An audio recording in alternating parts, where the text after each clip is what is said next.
마지막 공격 방식을 기억해야 돼요. 이전 내용이랑 겹치죠. 일단은 필요한 거 전사 클래스 있어야 되고요. 일단 전사 클래스에 필요한 거는 버튼이죠. 공격 버튼이랑 재공격 버튼, 그리고 여기는 똑같이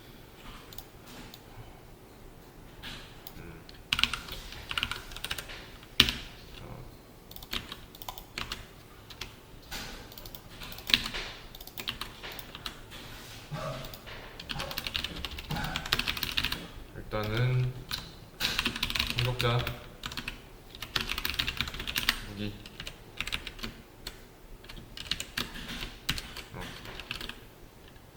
재공격 버튼도 하나 있어야 되고요. 그리고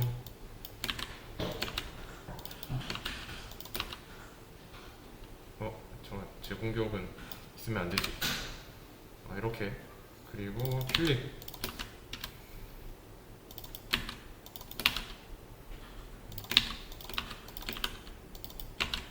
자, 이렇게요. 우선 이런 식으로 얘네들은 뭐 공격할 때마다 결과가 달라야 되니까 이런 식으로 넘겨줘야 되고, 일단은 여기까지는 했고요. 그러면 이거 해야죠.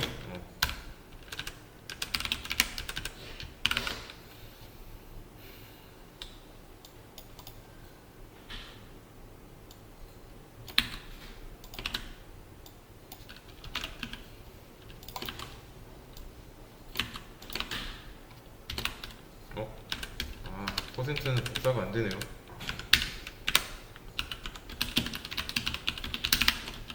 이렇게. 자, 잘 나오죠? 그리고 재공격도 실행된 거고. 하지만 이 재공격 안에는 뭐 아무것도 안 하겠다 이 상태여가지고 안 나온 거고요. 이제 여기서 이전에 했던 방식을 기억해야 됩니다. 그리고 재공격을 이용했을 때, 재공격 버튼 눌렀을 때 나오는 거 보시면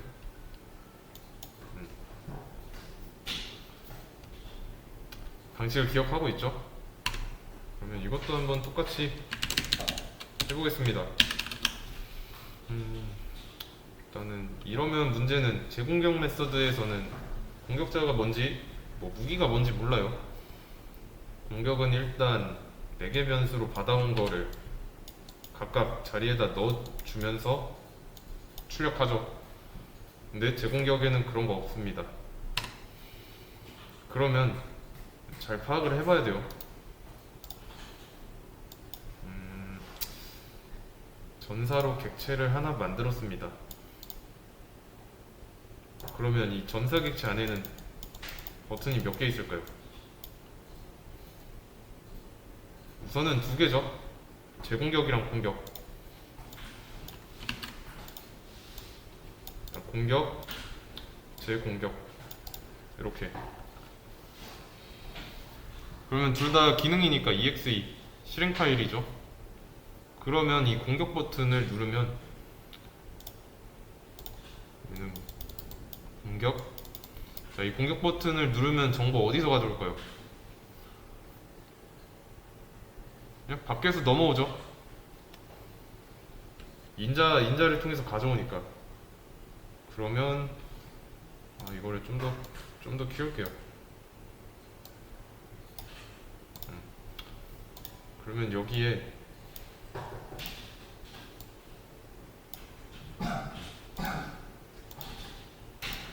이렇게 4개 변수로 들어오잖아요. 인자가. 정보가 그러면 밖에서 들어오고 있는 겁니다. 여기로는 공격자, 여기로는 뭐 무기, 이런 식으로. 그럼 인자로 넘어오는 거 4개 변수가 낚아채서 실행하고요. 자, 그러면 재공격을 보세요. 재공격.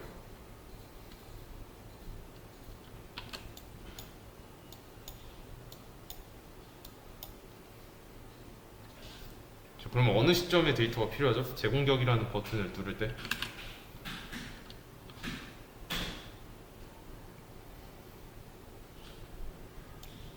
이때죠. 하나만.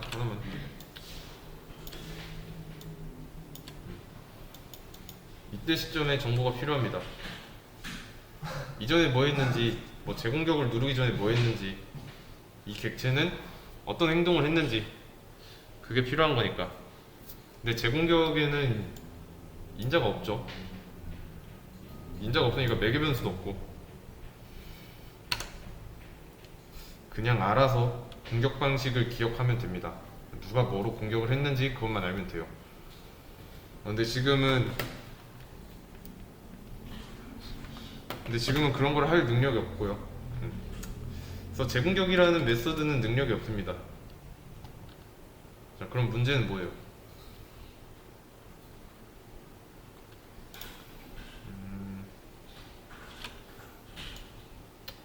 자, 첫 번째 공격, 두 번째 공격, 두 번째 제공격. 첫 번째 제공격. 자, 첫 번째 공격할 당시로 한번 가봅시다. 그러면 이 시점이네요. 그러면 이게 여기 안에 들어있는 거잖아요. 그쵸? 그러면 이 제공격 버튼은 공격 버튼을 알아야 됩니다.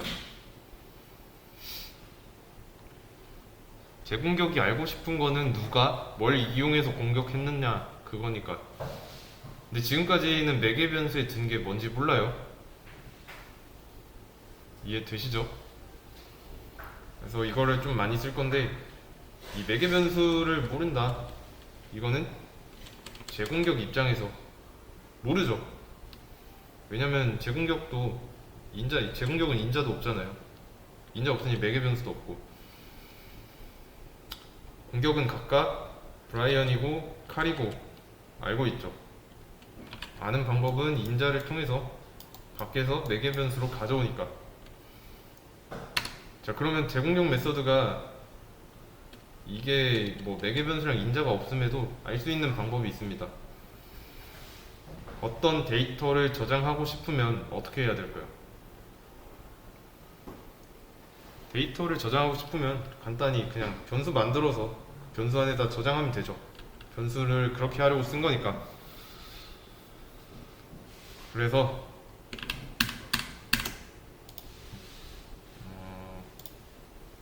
이런 거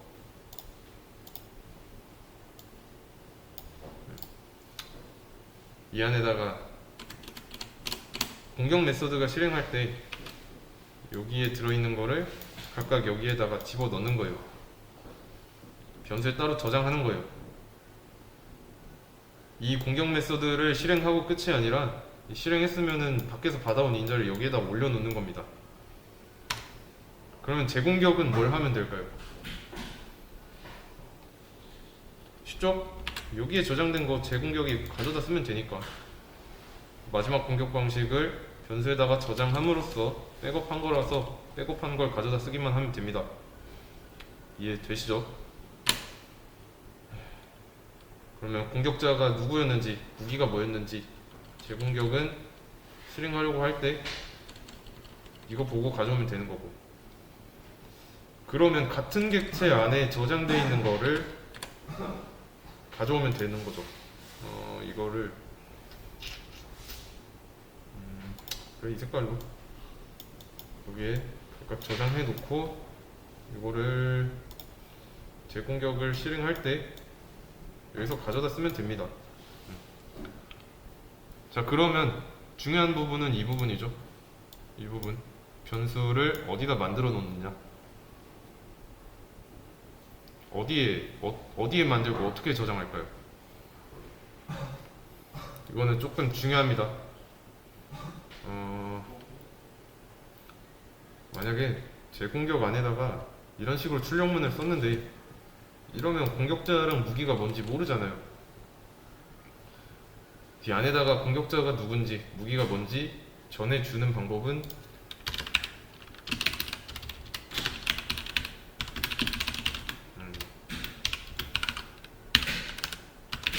이렇게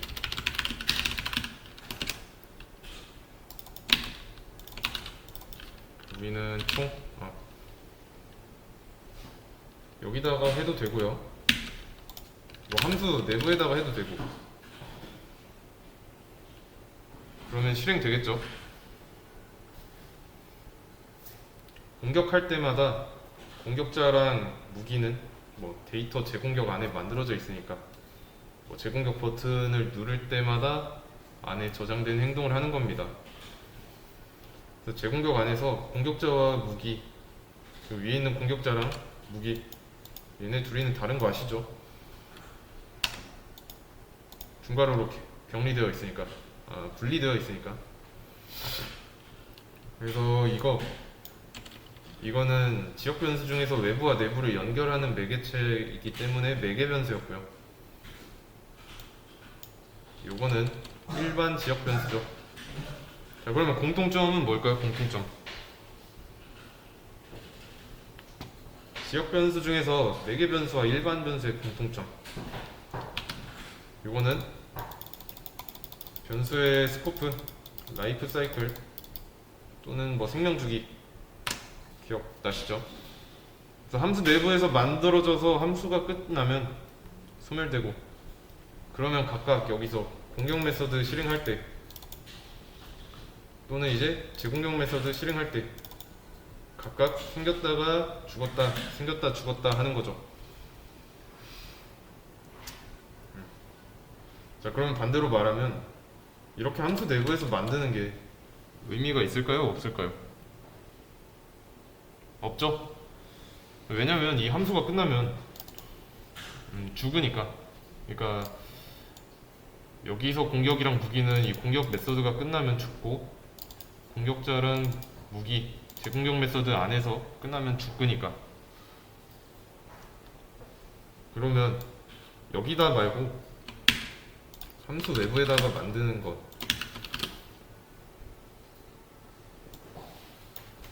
그건 어때요? 일단은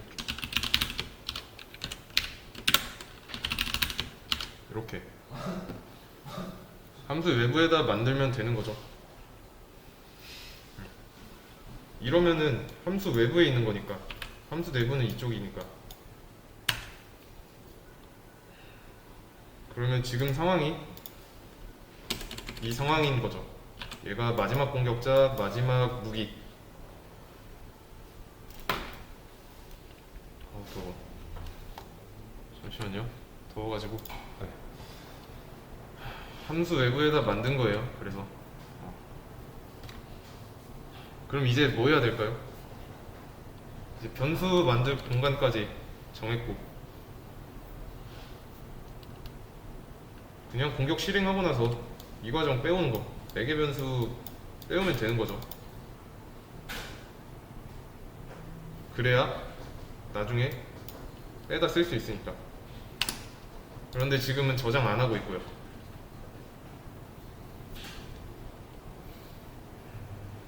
그러면 일단 얘는 이렇게 돼야 되고, 쓰려면, 가져다 쓰려면 저장하는 거 한번 해봅시다. 자, 저장하려면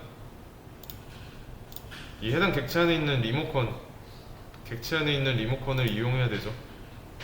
이 객체의 이름은, 이 리모컨의 이름은 디스를 사용하면 됩니다.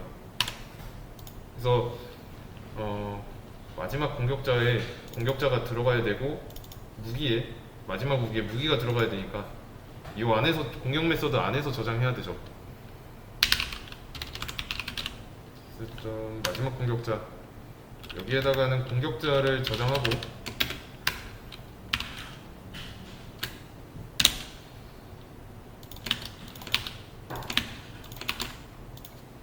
마지막 무기에다가는 무기를 저장하는 겁니다.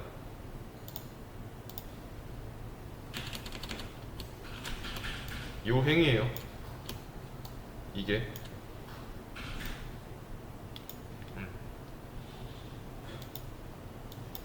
이해되시죠?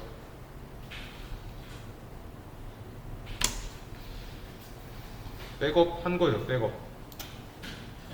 그러고 나서 이렇게 해서 넘어온 거 저장까지 했고 이제 뭐 해야 될까요? 제공격이 할 일. 제공격이 할 일은 가져다 쓰는 거였죠.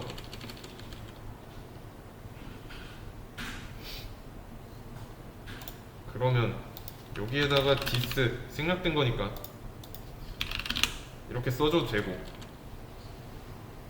아니면 바로 이렇게 안 쓰겠다 이렇게 하면 되고요.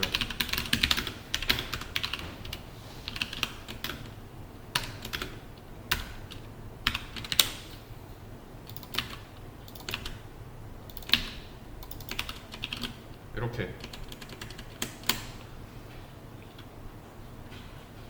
이거는 그냥 중간 과정이 하나 생긴 거예요. 그냥 이렇게 안 하고 여기다가 디스 점 마지막 공격자, 디스 점 마지막 무기라고 해도 됩니다.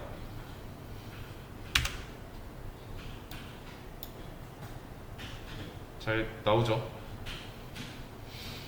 그래서 공격 메서드는 실행하면서 백업하면 되는 거고, 그리고 제공격은 백업된 데이터를 가져와서 출력할 때 사용하는 거고.